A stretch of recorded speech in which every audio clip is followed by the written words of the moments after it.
সাম্প্রতিককালের একটি অত্যন্ত গুরুত্বপূর্ণ বিষয়ে আজকে আপনাদের কিছু বলবার জন্য আমরা আহ্বান করেছি। আপনারা জানেন যে রাজ্যের কলকাতা হাইকোর্টের ডিভিশন বেঞ্চের রায় আসার পর ওবিসি সংরক্ষণ, সেই ওবিসি সংরক্ষণ প্রথা কার্যত নেই, বা পরবর্তীকালে হাইকোর্টের সিঙ্গেল বেঞ্চের আরেকটি রায়ের পরিপ্রেক্ষিতে 2010 সালের আগের যে পরিস্থিতি ছিল তা তৈরি হয়েছে। কলকাতা হাইকোর্টের ডিভিশন বেঞ্চের রায়ের বিরুদ্ধে গিয়ে বা সেই রায়কে মান্যতা না দিয়ে রাজ্য সরকার সুপ্রিম কোর্টের দ্বারস্থ হয়েছে এবং আগামী 19শে জুন এ সংক্রান্ত সুপ্রিম কোর্টে মামলাটি রয়েছে। সংক্ষেপে যদি রাজ্যের ওবিসি সংরক্ষণের বিষয়টি যা ছিল তা আপনাদের জানাই। 2010 সালের আগে তৎকালীন মুখ্যমন্ত্রী বামফ্রন্টের বুদ্ধদেব ভট্টাচার্য সেই সরকার মুসলিমদের জন্য, তথাকথিত ব্যাকওয়ার্ড মুসলিমদের জন্য 10% সংরক্ষণ নিয়ে এসেছিলেন। 2009 সালে রঙ্গনাথ কমিশনের রিপোর্টের পরিপ্রেক্ষিতে সিপিএম এর সরকার প্রথম পশ্চিমবঙ্গে পিছিয়ে পড়া মুসলিমদের জন্য, তথাকথিত পিছিয়ে পড়া মুসলিমদের জন্য আমাদের বিচারে যা ধর্মীয় সংরক্ষণ 10% দেওয়া হয়েছিল। তার আগে 2010 সালের আগে পশ্চিমবঙ্গের ওবিসি সংরক্ষণ ছিল 7%। 66টি সাবকাস্ট বা সাবগ্রুপ বা 66টি জাতি এই ওবিসি সংরক্ষণের সুবিধা পেতেন। তার মধ্যে 17% বা 11টি সাবকাস্ট যারা মুসলিম বলে চিহ্নিত ছিল। এরপরে 10% সংরক্ষণ আসেন এবং সব মিলিয়ে রাজ্যে 17% ওবিসি সংরক্ষণ হয়। 2010 থেকে 12-র মধ্যে আরো 77টি, যাদের অধিকাংশই 90%-এর উপর মুসলিম সম্প্রদায়ের, তাদেরকে ওবিসি তালিকাভুক্ত করা হয় এবং 2012 সালে পশ্চিমবঙ্গের ওবিসি সংরক্ষণ সংক্রান্ত আইন বদলে ওবিসি এ সংক্রান্ত 10% এবং ওবিসি বি দুটি ক্যাটেগরাইজেশন করে তাতে 7% সংরক্ষণ দেওয়া হয়। ওবিসি এ ক্যাটাগরির প্রায় 90% কার্যত ছিলেন মুসলিম সম্প্রদায়ের মানুষ। এ নিয়ে আদালতে মামলা হয়। দীর্ঘ মামলা চলার পর মে মাসে হাইকোর্টের ডিভিশন বেঞ্চ, মে 2024, রাজ্য সরকারের যে 2010 সালের পরের দেওয়ার যে ওবিসি নীতি এবং ওবিসি সংরক্ষণ তা বাতিল করে। সে সময় রাজ্যের 179টি ওবিসি গ্রুপের মধ্যে 118টি গ্রুপকে এনসিবিসি অর্থাৎ national commission for backward class তারা চিহ্নিত করে যে এদের যথাযথ এদের উপর সমীক্ষা না করে এদেরকে ওবিসি সংরক্ষণ দেওয়া হয়েছে। এবং হাইকোর্টের যে ডিভিশন বেঞ্চের রায়, সে হাইকোর্টের ডিভিশন বেঞ্চের রায় 2010 সালের পরে যে 77টি কমিউনিটিকে বা 77টি গ্রুপকে ওবিসি তালিকাভুক্ত করা হয়েছিল তাদেরকে অসাংবিধানিক বলে বাতিল করে এবং এই কাস্টগুলিকে গত 2010 থেকে 2024 পর্যন্ত প্রায় 12 লক্ষ সার্টিফিকেট দেওয়া হয়। সেই সার্টিফিকেটও বাতিল হয়। মমতা বন্দ্যোপাধ্যায় সরকার কলকাতা হাইকোর্টের ডিভিশন বেঞ্চের বিরোধিতা করে, হাইকোর্টকে সমালোচনা করে এবং শুধুমাত্র ভোট ব্যাংক পলিটিক্সের জন্য সুপ্রিম কোর্টে দ্বারস্থ হয়। এখনো পর্যন্ত সুপ্রিম কোর্ট, পশ্চিমবঙ্গ সরকার হাইকোর্টের যে ডিভিশন বেঞ্চের রায়, সে হাইকোর্টের ডিভিশন বেঞ্চের রায়ের উপর স্থগিতাদেশ চেয়েছিল।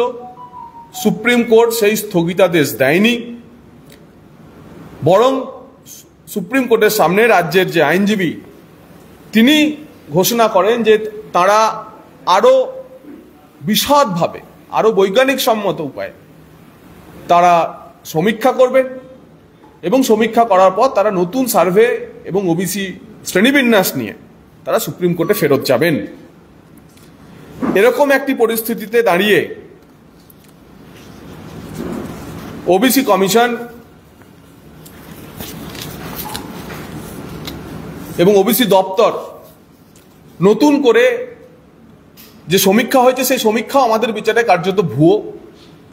300-400টি পরিবারের উপর সমীক্ষা চালিয়ে বলে দেওয়া হয়েছে একটি পুরো শ্রেণীকে যারা ওবিসি ভুক্ত, এবং নতুন শ্রেণীতে পুরনো যে 66টি ওবিসি গ্রুপ ছিল সেখান থেকে কমিয়ে 64টি করা হয়েছে এবং সব মিলিয়ে 140টি শ্রেণীকে ওবিসি তালিকাভুক্ত করা হয়েছে। মোটের উপর যে দাঁড়াচ্ছে রাজ্যে এখন যে 2010 সালের আগে টোটাল 66টি সাবগ্রুপ ছিল বা 66টি জাতি ছিল যারা ওবিসি সম্প্রদায়ভুক্ত। এদের মধ্যে 11টি মুসলিম শ্রেণীভুক্ত মুসলিম ধর্মাবলম্বী এবং 55টি অমুসলিম বা হিন্দু জাতিগোষ্ঠী থেকে নেওয়া, অর্থাৎ 16.67% মুসলিমদের সংরক্ষণ ছিল ওবিসি শ্রেণীর মধ্যে। 2025 সালের যে নতুন বিজ্ঞপ্তি বেরিয়েছে সেই 2025 সালের নতুন বিজ্ঞপ্তি আপনারা দেখেছেন, বেশ কয়েকটি নোটিফিকেশনের মাধ্যমে এই বিজ্ঞপ্তি পার্ট 1 এবং পার্ট 2 করে বের করা হয়েছে। উভয়ে এই এ আর বি কে জগা খিচুড়ির মতো মিলিয়ে দেওয়া হয়েছে যাতে কেউ বলতে না পারে, চালাকি করা হয়েছে যে এ গ্রুপ মানে সবাই মুসলিম, বি গ্রুপ মানে সবাই হিন্দু। কিন্তু এমনভাবে মিশিয়ে দেওয়া হয়েছে যাতে হিন্দু সাবগ্রুপগুলি যে গ্রুপের মধ্যে ফেলা হয়েছে সেখানে প্রতিযোগিতা বেশি হয়, আর মুসলিম সাবগ্রুপগুলি এমনভাবে ফেলা হয়েছে যেখানে প্রতিযোগিতা কম হয়। 2025 সালের যে প্রথম দফার পার্ট 1 যে শ্রেণীবিন্যাস হয়েছে তার মধ্যে 51টি সাবগ্রুপকে ওবিসি বলে ঘোষণা করা হয়েছে, এর মধ্যে 46টি মুসলিম সাবগ্রুপ। পার্ট 1-এর যে বিজ্ঞপ্তি তাতে 46টি মুসলিম সাবগ্রুপ এবং 5টি নন মুসলিম সাবগ্রুপ বা হিন্দু সাবগ্রুপ। অর্থাৎ পার্ট 1-এর যে সরকারের বিজ্ঞপ্তি তাতে 90.19% মুসলিমরা ওবিসির সংরক্ষণ পাচ্ছে পার্ট 1-এর বিজ্ঞপ্তি অনুযায়ী। পার্ট 2 বিজ্ঞপ্তি অনুযায়ী 25টি সাবগ্রুপ এবং এই 25টি সাবগ্রুপের মধ্যে 21টি মুসলিম শ্রেণীভুক্ত এবং নন মুসলিম 9টি। ফলে 84% 25টির মধ্যে 21টি মুসলিম এবং 4টি নন মুসলিম, তার ফলে 84% এখানে মুসলিম জনগোষ্ঠীর মানুষ তারা ওবিসি সংরক্ষণ পাচ্ছে। 25 সালে পার্ট 1 পার্ট 2 এবং পুরনো যে 66টি সেখান থেকে 2টি বাদ দিয়ে 64টি, সব মিলিয়ে 25 সালের যে নতুন সরকারের বিজ্ঞপ্তি তাতে 140টি জাতি বিরাদরিকে বা 140টি সাবগ্রুপকে ওবিসি ঘোষণা করা হয়েছে, যার মধ্যে 76টি সাবগ্রুপ মুসলিম এবং 64টি আগেই যা ছিল হিন্দু।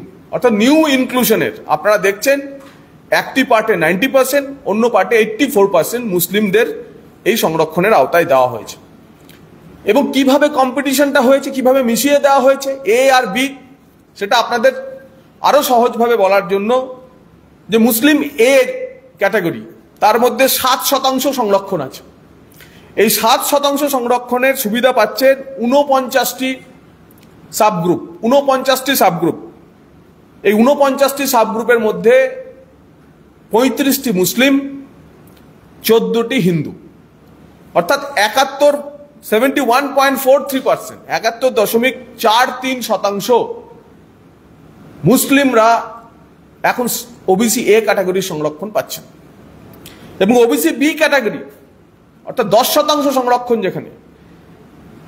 সেখানে 91 সাবগ্রুপকে রাখা হয়েছে। এই 91 সাবগ্রুপের মধ্যে 43টি মুসলিম এবং 48টি হিন্দু সাবগ্রুপ। তো তার ফলে এখানে প্রায় 56% মুসলিমরা সংরক্ষণের সুবিধা পাচ্ছেন। আমাদের স্পষ্ট বক্তব্য যে সরকার মুসলমান সমাজের প্রায় 93-94% মানুষকে ওবিসি সংরক্ষণের কায়দায় সংরক্ষণের আওতায় আনার জন্য ঘুর পথে এ এবং বি ক্যাটাগরাইজেশন 7% 10% এবং তার পরিপ্রেক্ষিতে তাদেরকে ঘুরিয়ে সংরক্ষণের ব্যবস্থা করেছেন এবং একেবারে ধর্মীয় বিচারে। কারণ যেভাবে অতি তৎপরতার সঙ্গে হাইকোর্টের যে ডিভিশন বেঞ্চের রায়, তার পরিপ্রেক্ষিতে সুপ্রিম কোর্টের যে প্রশ্নাবলী, সেসবকে মান্যতা না দিয়ে একটি লোক দেখানো সার্ভের মাধ্যমে, বেঞ্চমার্ক সার্ভে নাম দিয়ে এই জিনিস করা হয়েছিল। আমাদের প্রশ্ন ছিল যে বেঞ্চমার্ক সার্ভে যে নাম দেওয়া হলো, সেই বেঞ্চমার্কিংটা কি? এই যে পিছিয়ে থাকা, তবেই না সে আদার ব্যাকওয়ার্ড ক্লাস, এই ব্যাকওয়ার্ডনেসের বেঞ্চমার্কটি কি, সেই বেঞ্চমার্কের ডেফিনেশন কি ছিল? সরকার তা ঘোষণা করেনি, অ্যাডিকুয়েটলি পাবলিসিটি করেনি। হিন্দু ওবিসিরা জানতো না। বিভিন্ন হিন্দু ওবিসি সমাজ তারা ব্যাকওয়ার্ড ক্লাস কমিশনে এ নিয়ে তাদের রিপ্রেজেন্টেশন দিয়েছেন, তাদের অভিযোগ জানিয়েছেন। তার ফলে সামগ্রিকভাবে এই ওবিসি সংরক্ষণ আসলে ঘুরপথে মুসলিম সংরক্ষণের নামান্তর মাত্র।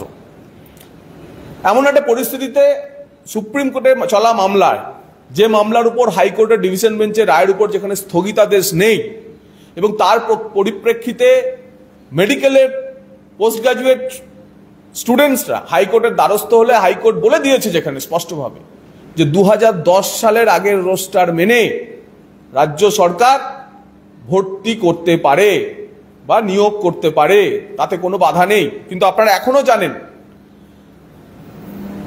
জয়েন্ট এন্ট্রান্সের রেজাল্ট বেরোচ্ছে না, শুধুমাত্র মুসলমান ছাত্রদের সংরক্ষণ দেওয়া যাবে না বলে। কলেজ বিশ্ববিদ্যালয়ে ভর্তির বিজ্ঞপ্তি বেরোয়নি, তার কারণ 17% ওবিসি সংরক্ষণে মুসলমানদের সংরক্ষণ দেওয়া যাবে না বলে। হিন্দু ওবিসিদের জন্য রাজ্য সরকার কোনোভাবে হাইকোর্টের বলে দেওয়া রায় মানতে বাধ্য না, মানছে না। এখন আমরা সবাই তাকিয়ে আছি সুপ্রিম কোর্টের দিকে, যে সুপ্রিম কোর্ট হাইকোর্টের ডিভিশন বেঞ্চের বাতিল করে দেওয়া 12 লক্ষ সার্টিফিকেট এবং ধর্মীয় বিচারে যে মুসলিমদের সংরক্ষণ দেওয়া হয়েছিল সে নিয়ে সুপ্রিম কোর্ট কি বলে। এমন একটি পরিস্থিতিতে গতকাল রাজ্যের মুখ্য সচিব তিনি 100 পয়েন্ট রোস্টার প্রকাশ করে দিয়েছেন এবং লেবার ডিপার্টমেন্ট থেকে মুখ্য সচিবের সই করা বিজ্ঞপ্তি, শ্রম দপ্তর যে 100 পয়েন্ট রোস্টার প্রকাশ করে, সেই 100 পয়েন্ট রোস্টারে ওবিসি এ এবং ওবিসি বির যে নতুন রোস্টার, অর্থাৎ সুপ্রিম কোর্ট হাইকোর্টের ডিভিশন বেঞ্চের রায়ের উপর স্থগিতাদেশ না দেওয়া সত্ত্বেও মামলাটি যখন সুপ্রিম কোর্টের বিচারাধীন, তখন 100 পয়েন্ট রোস্টার ঘোষণা করে হাইকোর্টের ডিভিশন বেঞ্চের রায়কে বুড়ো আঙুল দেখিয়ে মমতা বন্দ্যোপাধ্যায় সরকার সরকারি নিয়োগে ওবিসি এ এবং ওবিসি বির নতুন বিজ্ঞপ্তি অনুযায়ী 100 পয়েন্ট রোস্টার ঘোষণা করে দিয়েছে, যা বেআইনি। এবং সরকার কোনোভাবে মামলাটি যখন সুপ্রিম কোর্টের বিচারাধীন তখন এই জিনিস করেছে। এবং আমাদের ধারণা যে সরকার এর মাধ্যমে অত্যন্ত চালাকি করে আসলে ওবিসি সংরক্ষণের, হিন্দু ওবিসিদের যে সংরক্ষণ দেওয়ার যে পথ প্রশস্ত হয়েছিল সেটাকেই ভেস্তে দিতে চাইছে। কারণ রাজ্য সরকারের আমলা, রাজ্য সরকারের শ্রম দপ্তর, রাজ্য সরকারের আইন বিচার বিভাগ, তারা প্রত্যেকেই জানে যে যখন 19 তারিখে সুপ্রিম কোর্টের মামলা আছে, সেখানে যখন রাজ্যকে নিয়ে রিপ্রেজেন্টেশন দিতে হবে, রাজ্যকে অ্যাফিডেভিট দিতে হবে, সেই সময় একটি জায়গায় যেখানে ফয়সলাই হয়নি এ আর বি ক্যাটাগরাইজেশন থাকবে কি থাকবে না, ধর্মীয় কারণে মুসলমানদের সংরক্ষণ থাকবে কি থাকবে না, সুপ্রিম কোর্ট ডিভিশন বেঞ্চের, কলকাতা ডিভিশন বেঞ্চের রায়কে বহাল রাখবে কি খারিজ করে দেবে, তার আগেই কিভাবে ওবিসি সংরক্ষণ এ এবং বি ক্যাটাগরির নতুন বিজ্ঞপ্তি অনুযায়ী বার করার পর রোস্টার প্রকাশ করতে পারেন। এর অর্থ হচ্ছে যে মুহূর্তে সরকারের এই রোস্টার সুপ্রিম কোর্টে যাবে, সুপ্রিম কোর্ট জানতে চাইবে যে কিসের ভিত্তিতে, আমরা যখন মামলাটি বিচারাধীন রয়েছে, আমরা যখন মামলা দেখছি, কিসের ভিত্তিতে আপনারা এই রোস্টার প্রকাশ করলেন। আমরা মনে করছি এটা সুপ্রিম কোর্টেরই অবমাননা, হাইকোর্টের তো অবমাননা বটেই। আসলে হাইকোর্টের সিঙ্গেল বেঞ্চ 2010 সালের আগের পরিস্থিতি অনুযায়ী যে সংরক্ষণ দেওয়ার পথ খুলে দিয়েছিল, অর্থাৎ হিন্দু ওবিসি এবং সেখানে কিছু মুসলিম, 11টি মুসলিম জাতিগোষ্ঠীও ছিল, তাদের যে সংরক্ষণের ব্যবস্থা করে দিয়েছিল, সেই ব্যবস্থা কার্যত তাতে মান্যতা না দিয়ে এই একতরফাভাবে এই 100 পয়েন্ট রোস্টার ঘোষণা করে নিয়োগের পথ নিয়োগ চালু রাখার কথা বলছে। ইতিমধ্যে আমরা খবরও পাচ্ছি যে বিভিন্ন জায়গায় সরকারি নিয়োগে বিজ্ঞপ্তি প্রকাশ হয়েছে, সেখানেও ওবিসি এ এবং বি হাইকোর্টের রায় না থাকার পরেও বেআইনিভাবে যে বাতিল হওয়া সার্টিফিকেট দেখেও নিয়োগ হয়েছে। যে মামলাকারীরা আছে সেই মামলাকারীরা ইতিমধ্যেই কলকাতা হাইকোর্ট এবং কলকাতা হাইকোর্টে যে বিচারাধীন মামলা সেখানে এবং সুপ্রিম কোর্টে নিয়ে তৎপর হবেন। এবং ভারতীয় জনতা পার্টির ওবিসি মোর্চার পক্ষ থেকে হিন্দু ওবিসিদের উপর এই বঞ্চনা নিয়ে আগামী 1-2 দিনের মধ্যেই আমরা ওবিসি কমিশনের সামনে দিনভর ধর্ণা, অবস্থান, বিক্ষোভ কর্মসূচি পালন করা হবে। আমাদের শুধু বক্তব্য যে রাজ্য সরকার সুপ্রিম কোর্টের রায় দেখেই রাজ্যের নতুন 100 পয়েন্ট রোস্টার ঘোষণা করতে পারতেন, কিন্তু তা না করে আসলে হিন্দু ওবিসিদের বঞ্চনা এবং হিন্দু ওবিসিদের সংরক্ষণের পথ খুলে দিতে হাইকোর্টের যে অর্ডার, সেই অর্ডারকে মান্যতা না দিয়ে হিন্দু ওবিসিদের সংরক্ষণ যাতে এই সুবিধা যাতে হিন্দু ওবিসিরা না পায়, সেই কারণেই এই 100 পয়েন্ট রোস্টার ইচ্ছাকৃতভাবে চালাকি করে প্রকাশ করে দিয়েছে, ঠিক যেদিন মামলা আছে তার 7 দিন আগেই। আমাদের তরফ থেকে আজকে এটুকুই বলার ছিল। আপনাদের যদি কোনো বিষয় জানার থাকে জানতে চাইতে পারেন।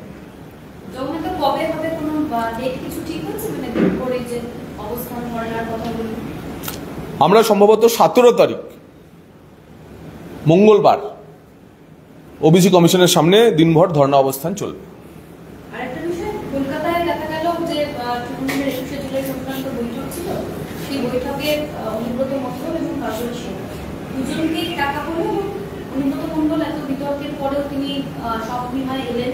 যদি বলা হচ্ছে যে তাদের একসঙ্গে চলার নির্দেশ দেওয়া হয়েছে, তাদের বলা হয়েছে কোনো বাইরে বিতর্ক কোনো করতে না, এত কিছুর পরেও অনুব্রত মণ্ডলকে দল তাহলে স্বীকৃতি দিচ্ছে।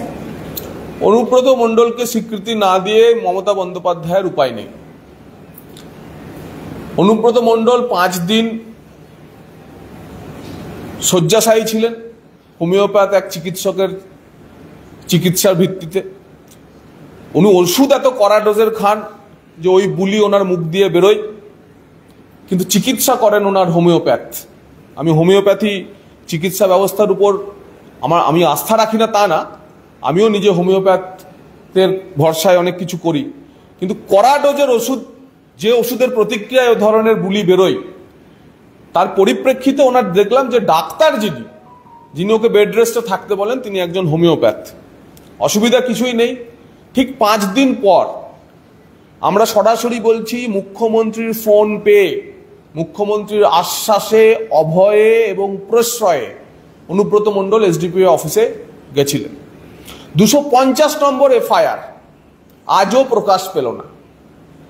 ওই 250 নম্বর এফআইআরে পুলিশ কি অভিযোগ করেছিল অনুব্রত মণ্ডলের, এইটুকু জানানোর হিম্মত আজ অবধি হলো না।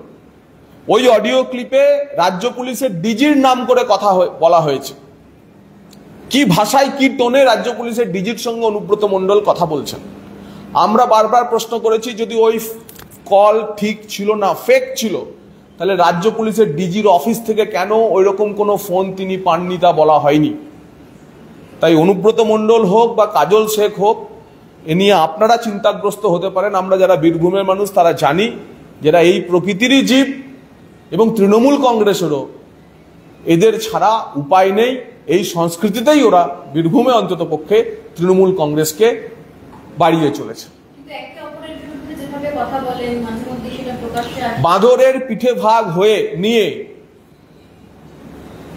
বাঁদরামিও চলতে থাকে, কিন্তু লক্ষ্য যখন পিঠে ভাগ আর পিঠে খাওয়া, তখন সেই বাঁদরামিকে আপনারা বেশি নজর দেবেন না। পিঠে কিভাবে খাচ্ছে সেটা দেখুন। তাই পিঠে ভাগাভাগির খেলায় 2 বাঁদরের, 3 বাঁদরের, 4 বাঁদরের লড়াই নিয়ে আপনারা বিচলিত হবেন না। পিঠে কিভাবে খাচ্ছে সেটা দেখুন। খবর পাওয়া যাচ্ছে যে অভিষেক বন্দ্যোপাধ্যায় তিনি তার দলের স্থানীয় নেতাদের নির্দেশ দিয়েছেন যে মহেশতলায় ক্ষতিগ্রস্ত যে সমস্ত দোকান, বাড়ি, পরিবার, তাদের সব রকমের সাহায্য করতে হবে এবং সব রকম ভাবে পাশে থাকতে হবে। সেবাশ্রয়ে সেবাব্রতী কোথায়? তার কোনো বিবৃতি নেই কেন? সবকিছুতেই তো ডায়মন্ড হারবার নাকি মডেল হয়। তো পিসির এই পুলিশের রাজত্বে ডায়মন্ড হারবার মডেল এখনো হচ্ছে না, এখন আমরাও তো বলছি এটাই হচ্ছে ডায়মন্ড হারবার মডেল, যেখানে লুঙ্গি বাহিনী এসে তুলসী মঞ্চ ভেঙে দিয়ে যায়, যেখানে লুঙ্গি বাহিনী এসে হিন্দুদের দোকানে হামলা করে, যেখানে লুঙ্গি বাহিনী এসে পুলিশের সামনে হিন্দু মায়েদের সম্ভ্রমহানি করে। এখানে ডায়মন্ড হারবার মডেলের প্রণেতা মাননীয় শ্রী অভিষেক বন্দ্যোপাধ্যায় চুপ কেন? তার মুখের বুলি কোথায়? তার কবে বুলির অভিষেক হবে আমরা জানতে চাই। স্থানীয় নেতা না, তিনি সেখানে পৌঁছান, করজোরে হিন্দু সমাজের কাছে ক্ষমা চান এবং হিম্মত থাকলে ওই তুলসী প্রাণ প্রতিষ্ঠা করুন, ওখানে তুলসী গাছ প্রতিষ্ঠা করুন। জীবনতলাতেও অভিযোগ পাওয়া গেছে তৃণমূলের দায়িত্বপ্রাপ্ত নেতাদের বিরুদ্ধে যে জমি সংক্রান্ত বিচার করতে গেলে তাদের স্থানীয় নেতাদের টাকা দিতে হবে এবং তোলাবাজি টাকা দিতে না পারায় একই পরিবারের দুই মহিলা সহ মোট 7 জনকে। দেখুন, পশ্চিমবঙ্গের জীবনতলা কি মরণতলা সব জায়গার একই অভিজ্ঞতা, এবং প্রত্যেকে জীবনতলায় শওকত আছে, মরণতলায় অন্য কোনো জাহাঙ্গীর আছে, না হয় অন্য কেউ আছে, এবং এটাই তৃণমূলের সংস্কৃতি। সেই কারণেই তো তৃণমূলকে আমরা তোলামূল বলি। তোলা ছাড়া, কাটমানি ছাড়া, সিন্ডিকেটবাজি ছাড়া আপনার জমির রেকর্ড বার করা থেকে বাড়ির এসি লাগানো পর্যন্ত আপনার নিষ্কৃতি নেই। এই সংস্কৃতির মুক্তি তৃণমূল কংগ্রেসকে সমূলে বিনাশ করা এবং পরাস্ত করা। নিউটন দাসের নাম ভোটার তালিকা থেকে বাদ গেল, কাকদ্বীপে দেখা গিয়েছিল বাংলাদেশের ছাত্র আন্দোলনের নেতা, তার নাম। দেখুন, নিউটন একটি শুধুমাত্র উদাহরণ নয়। নিউটন মুষ্টিমেয় কয়েকটি পেতে পারেন, কিন্তু বাংলাদেশের সীমান্তের জেলাগুলিতে নিজামুদ্দিনদের সংখ্যা অসংখ্য। এরকম হাজার হাজার লাখো লাখো নিউটন হোক বা নিজামুদ্দিন হোক, তারা এসে ভোটার লিস্টে নাম তুলছেন, এবং এই অভিযোগ ভারতীয় জনতা পার্টি করছে না। সম্প্রতি কাকদ্বীপের বিধায়ক মন্টুরাম পাখিরার অভিযোগের ভিত্তিতে ইলেকশন কমিশনের একজন system manager, assistant system manager সহ 4 জনের বিরুদ্ধে এফআইআর করা হয়েছে। বারাসতের এক তৃণমূল নেত্রী তিনি বলছেন যে ওপার থেকে এসো, ভোটার কার্ড, আধার কার্ড, প্যান কার্ড কিভাবে বানাতে হয় সে আমরা প্যাকেজে বানিয়ে দেবো। তারপরে তৃণমূল তার ভোট ব্যাংককে তৈরি করার জন্য ওপারের নিউটন হোক বা নিজামুদ্দিন হোক, তাদেরকে এপারে নিয়ে এসে ভোটার সচিত্র ভোটার কার্ড তৈরি করে দিচ্ছে।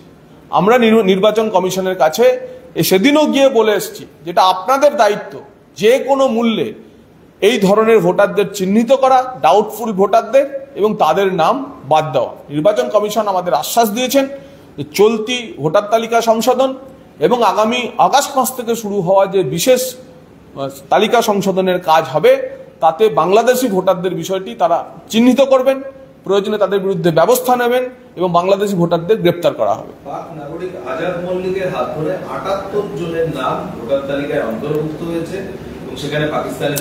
আজাদ মল্লিক শুধু এক না, লং টার্ম ভিসাতে পশ্চিমবঙ্গে এখনো প্রায় 90 জন পাকিস্তানি রয়েছে। তাদের মধ্যে এই পুরো প্রক্রিয়াতে আপনারা জানেন যে চন্দননগরের কাছে একজনকে, শুধুমাত্র এক বৃদ্ধাকে ধরা হয়েছিল। পশ্চিমবঙ্গ একমাত্র রাজ্য যেখানে লং টার্ম ভিসা নিয়ে এসে ভিসা ক্যান্সেল করে, ভিসা বাঙ্ক করে যারা এখানে মিলিয়ে গেছেন, এই 90 জন পাকিস্তানিকে খুঁজে বের করে পাকিস্তানে পাঠানো হয়নি। এই সরকার পাক প্রেমী, সেটা আমরা বলছি না, পাকিস্তানের টেলিভিশনে পাকিস্তানের অ্যানালিস্টরা বলছেন যে তাদের একজন মানে গুণগ্রাহী রয়েছেন ভারতবর্ষে, তার নাম মমতা বন্দ্যোপাধ্যায়। তো সেজন্য আজাদ মল্লিকরা এখানে ফুলে ফলে বিকশিত হবেই, সেটাই স্বাভাবিক।